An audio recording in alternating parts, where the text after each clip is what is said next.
내 밥은 누가 챙겨주며 내 친구들이 뭐라 하겠냐, 장손이어가지고 내가 제사도 지내야 하는데 나 이혼한다고 어떻게 얘기하냐.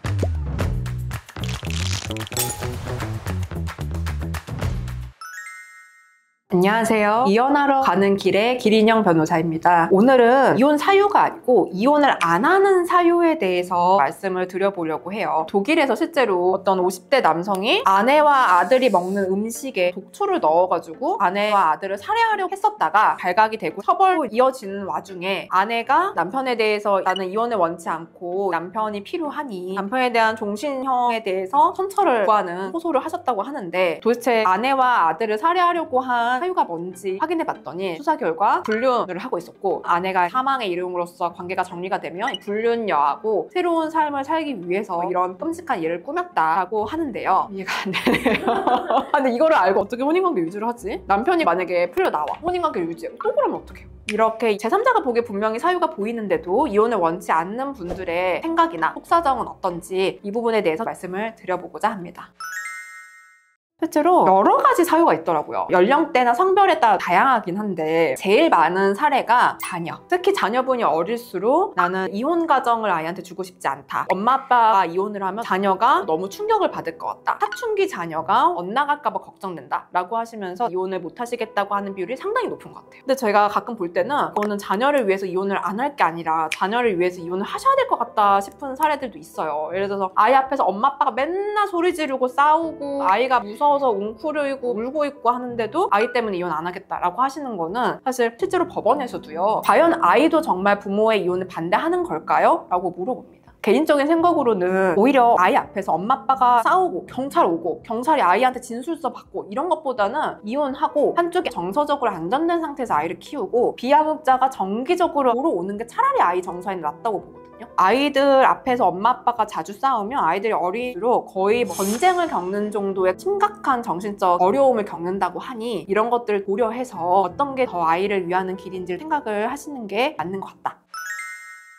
이거는 조금 여자분들, 가정주부분들한테 많이 해당되는 내용인 것 같긴 한데, 내가 가정주부로 평생 살아서 막상 이혼을 하면 이 집에서 계속 살지도 못할 것 같고 양육권은 가지고 온다고 해도 남편이 양육비를 끊어버리면 나 애랑 어떻게 사느냐, 이제 와서 당장 직장 구하기도 어렵다, 이렇게 경제적인 이유를 드시는 분들도 많이 있으세요. 만약에 아내의 명확한 유책 사유가 없는데 이혼을 원하시는 거라면 아내분들의 이런 이혼 이후의 생활에 대한 두려움을 이해하시고 이 불안감을 해소시켜 줄 수가 있어야 된다. 실제로 또 법원에서도 재산분 을 정할 때 이혼 후에 부양적인 요소를 고려한다고 해요. 가정주부 같이 경제적인 기반이 좀 약하신 분들은 이혼 후의 삶이 걱정되실 수도 있다는 걸 법원도 이해하고, 그런 가정주부가 아이를 키운다라고 하면 그거를 법원에서도 고려해서 재산분할도 해야 된다라고 판단을 하기 때문에 이런 부양적인 요소까지 고려해서 재산분할을 주장하실 수가 있으니 막연한 경제적인 거에 대한 두려움만으로 이혼을 거부하실 건 아니다.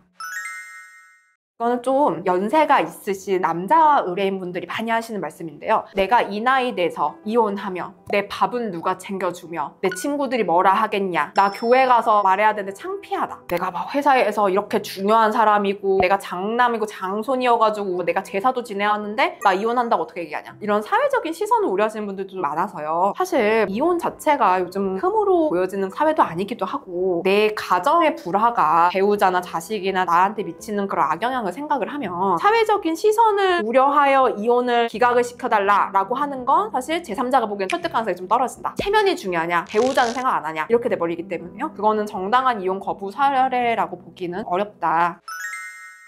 가끔 배우자에 대한 집착 때문에 이혼 안 하시겠다고 하는 분들도 있어요. 너무 과도하게 병원 치료를 받을 정도로 성적인 요구를 한다든지, 아내를 너무 사랑한다고 하면서 아내가 직장 생활하면서 한번 늦게 들어오고 회식하고 들어오면 너 어디냐, 다른 사람 만나고 있지, 직장 동료한테 전부 전화 돌리고 집에다가 대자보 붙이면서 바람 피고 있는 것 같다, 조심해라, 너 바람 피면 난 죽어버리겠다, 이렇게 하시는 분들도 있거든요. 그렇게 집착적인 성향은 이게 소송 중에도 드러납니다. 나는 절대 저 여자를 놔줄 수 없다, 난 아내를 너무 사랑하고 죽을 때까지 함께 하겠다, 이러면서 진짜 아내한테 그런 문자 보내시기도 하고 너가 없으면 난 죽어버릴 거야, 나 오늘 뛰어내릴 거야, 이러시는 분들도 있거든요. 이혼 사유가 됩니다. 근데 아내분들이 남편이 이런 사람이라 혹시나 이혼을 하면 내 직장에 찾아와서 해를 가할까봐 걱정돼서 이혼을 해야 될지 말아야 할지 모르겠어요. 이런 분들도 좀 계세요. 구체적인 증거 자료가 있을 경우에는 건금지 사전처분 결정을 받아서 이혼 소송을 하는 방법도 있으니까 이혼 이후에 또 그런 행동이 반복되면 스토킹 처벌법으로 인한 처벌이 가능하기 때문에 이럴 때 무작정 이혼을 그냥 포기하실 게 아니고 이혼이 가능한지 이혼 소송하면서 다른 보호 조치가 될 수가 있는지를 변호사랑 좀 상의해 보시는 게 좋습니다.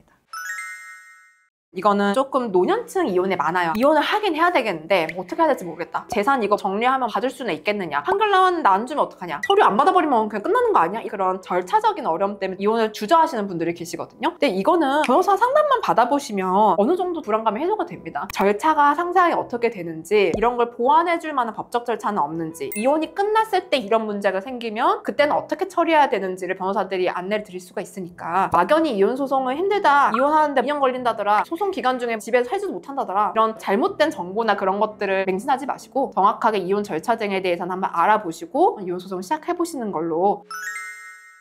변호사 업무를 떠나서 제가 친구였어도 빨리 이혼해 이거 지금 어떻게 살겠냐라고 하는 케이스 있거든요. 진짜 너무 심각한 폭행 피해 사진을 봤는데 그냥 이번도 한 번만 더 용서해 주려고요 하는 분들이 계시더라고요. 이렇게 심각한 이혼 사유가 있거나 할 때는 나만 참는다고 내 주변은 행복하니까 괜찮겠지라고 생각해서는 안 될 것 같아요. 그래서 이혼이 정말 필요한 상황인지 내가 판단을 못 내리겠다라고 하면 변호사와 한번 상의를 해보시는 게 좋지 않을까 라고 생각을 합니다. 이상 이혼하러 가는 길의 기린영 변호사였고 앞으로도 궁금해하실 만한 사례들을 가지고 찾아뵙도록 하겠습니다. 감사합니다.